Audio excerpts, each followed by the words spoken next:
Hello, welcome back to ladies planet. ഇന്ന് നമ്മൾ ചെയ്യുന്നത് കപ്പ കൊണ്ട് വളരെ ടേസ്റ്റി ആയിട്ട് ചെയ്തെടുക്കാൻ പറ്റുന്ന ഒരു ഈവനിങ് സ്നാക്കാണ് കേട്ടോ. നിങ്ങളുടെ വീട്ടിൽ കപ്പ ഉണ്ടെങ്കിൽ ഇപ്പം തന്നെ ഉണ്ടാക്കി നോക്കിക്കോ, നല്ല ടേസ്റ്റാണ്, നിങ്ങൾക്ക് എന്തായാലും ഇഷ്ടമാവും. നമുക്ക് എങ്ങനെയാണ് ഇത് ഉണ്ടാക്കുന്നത് എന്നുള്ളത് നോക്കാം.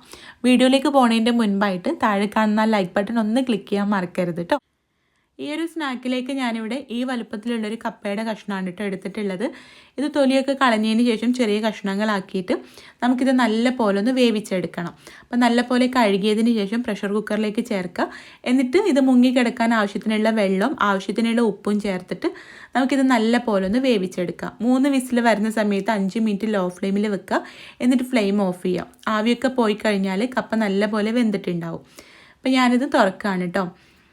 അപ്പോൾ കപ്പ നല്ല പോലെ വെന്തിട്ടുണ്ട്. അതിലുള്ള വെള്ളം കൂറ്റി കളഞ്ഞിട്ട് തണുത്തതിന് ശേഷം നമുക്കിത് മിക്സിയുടെ ജാറിലിട്ടിട്ട് ഒന്ന് കറക്കിയെടുക്കും. നല്ല പോലെ പൊടിഞ്ഞു വരുന്ന കപ്പയാണെങ്കിൽ തവി വെച്ചിട്ടൊന്ന് ഉടച്ചെടുത്താലും മതി കേട്ടോ. ഇതിവിടെ മാറ്റി വെക്കാം. ഇനി ഇതിലേക്കൊരു മസാല ഉണ്ടാക്കണം. അതിന് വേണ്ടിയിട്ട് 2 ടേബിൾ സ്പൂൺ വെളിച്ചെണ്ണ ചൂടാക്കിയിട്ട് 1/2 ടീസ്പൂൺ കടുക് ഒന്ന് പൊട്ടിച്ചെടുക്കാം. കടുക് പൊട്ടി വരുന്ന സമയത്ത് 3 തണ്ട് കറിവേപ്പില അരിഞ്ഞത് ചേർത്ത് കൊടുക്കാം. ഇതിലേക്ക് മീഡിയം സൈസിലുള്ള ഒരു സവാള പൊടിയായിട്ട് അരിഞ്ഞത് ചേർക്കാം. എന്നിട്ടിത് നല്ല പോലെ ഒന്ന് വഴറ്റിയെടുക്കാം. അപ്പോൾ ഇത് പെട്ടെന്ന് വഴന്ന് കിട്ടാൻ വേണ്ടിയിട്ട് ഈ സവാളയിലേക്ക് ആവശ്യമായിട്ടുള്ള ഉപ്പ് ആദ്യം തന്നെ ചേർത്ത് കൊടുക്കുക കേട്ടോ. ഇതിലേക്ക് പച്ചമുളക് ചേർക്കാൻ മറന്നിട്ടുണ്ടായിരുന്നു. അപ്പോൾ ഞാനിവിടെ ഒരു പച്ചമുളക് അരിഞ്ഞിട്ട് ചേർത്ത് കൊടുത്തിട്ടുണ്ട്.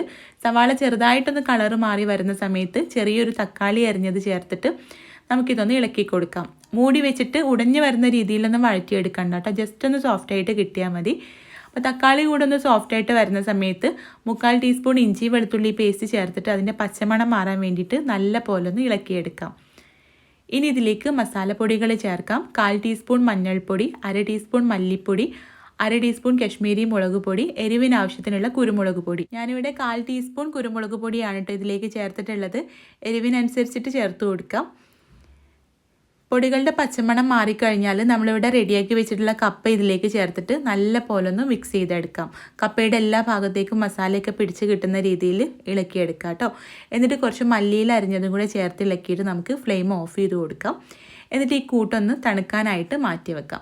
ഇത് തണുത്തതിന് ശേഷം കൈ കുറച്ച് വെള്ളത്തിൽ ഡിപ്പ് ചെയ്തതിന് ശേഷം ഇതിൽ നിന്നും ചെറിയൊരു പിടി എടുത്തിട്ട് നമ്മൾ മാവിൽ മുക്കിയിട്ട് ഫ്രൈ ചെയ്തെടുക്കുകയാണ് കേട്ടോ ചെയ്യുന്നത്. അപ്പോൾ വെള്ളത്തിൽ മുക്കിയിട്ട് വേണം എടുക്കാൻ, അല്ലെങ്കിൽ ആകെ ഒട്ടിപ്പിടിക്കും. എണ്ണയേക്കാളും നല്ലത് കൈ വെള്ളത്തിൽ മുക്കിയെടുക്കുന്നതാണ് കേട്ടോ. കയ്യിൽ എണ്ണ പുരട്ടുന്നതിനേക്കാളും നല്ലത്. ഇതിലേക്കുള്ള ബാറ്റർ ഉണ്ടാക്കിയത് എങ്ങനെയാണെന്ന് കാണിച്ചു തരാം. 1/2 കപ്പ് മൈദ ഒരു ബൗളിലേക്ക് ചേർക്കുക. 3 ടേബിൾ സ്പൂൺ കടലമാവ്, 1 ടീസ്പൂൺ കശ്മീരി മുളക് പൊടി, 1 നുള്ളു ബേക്കിംഗ് സോഡ, ആവശ്യത്തിനുള്ള ഉപ്പ്. ഇത് കുറേശ്ശെ വെള്ളം ചേർത്തിട്ട് കലക്കിയെടുത്ത ബാറ്ററിലാണ് കേട്ടോ നമ്മളിത് ഡിപ്പ് ചെയ്തിട്ട് ഫ്രൈ ചെയ്തെടുക്കുന്നത്. അപ്പോൾ വെള്ളം ഒഴിക്കുമ്പോൾ കുറേശ്ശെ ചേർത്ത് കൊടുക്കുക. നമ്മൾ ബോണ്ടയൊക്കെ ഉണ്ടാക്കുമ്പോൾ ചെയ്യുന്ന രീതിയിൽ തന്നെ കണ്ടോ. ഈ ഒരു പരുവത്തിലാണ് ഞാൻ ഇതിലേക്കുള്ള ബാറ്റർ റെഡിയാക്കിയിട്ടുള്ളത്. ബാറ്റർ ഒരു അരമണിക്കൂർ മുമ്പ് റെഡിയാക്കി വെച്ചതാണ് കേട്ടോ. എന്നിട്ട് ഈ ബാറ്ററിൽ നമുക്ക് ഇത് ഓരോന്നും ഡിപ്പ് ചെയ്തിട്ട് ഫ്രൈ ചെയ്തെടുക്കാം. ഇത് ഫ്രൈ ചെയ്യുമ്പോൾ മീഡിയം ഫ്ലെയിമിലിട്ടിട്ട് ഫ്രൈ ചെയ്താൽ മതി കേട്ടോ. ഉൾഭാഗമൊക്കെ നമ്മൾ ഓൾറെഡി കുക്ക് ചെയ്തെടുത്തതാണ് എല്ലാം. ഇനി ആ പുറത്തുള്ള ആ ഒരു കോട്ടിങ് മാത്രം ഒന്ന് ഫ്രൈ ആയിട്ട് കിട്ടിയാൽ മതി.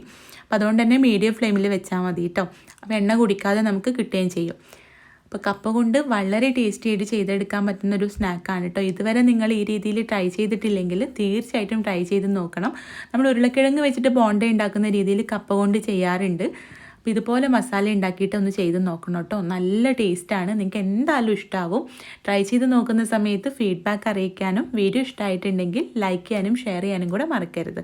അപ്പോൾ നമുക്ക് അടുത്ത നല്ലൊരു വീഡിയോ ആയിട്ട് കാണാം. താങ്ക്